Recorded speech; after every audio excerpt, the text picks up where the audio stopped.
મોરવા હડફ તાલુકાના રજાયતા પ્રાથમિક શાળા ખાતે કન્યા કેળવણી શાળા પ્રવેશ ઉત્સવની ઉજવણી પદાધિકારી જિલ્લાના બાંધકામ સમિતિના ચેરમેન ગોધરા પંચમહાલ દ્વારા કન્યા કેળવણી પ્રવેશ ઉત્સવની ઉજવણી કરવામાં આવી। બાળકોને ચોકલેટ થેલા તેમજ બાલવાટિકા કીટનું વિતરણ કરી કુમકુમ તિલક સાથે તેમને શાળામાં પ્રવેશ આપવામાં આવ્યો।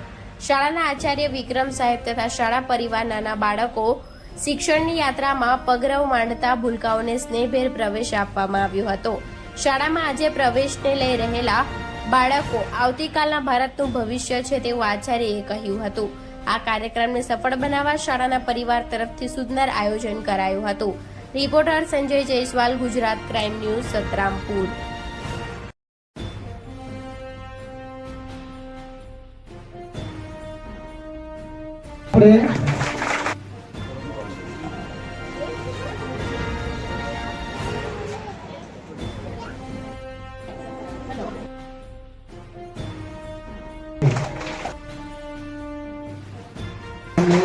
મૂકવા બદલ તમામ મંચસ્થ મહેમાનોનું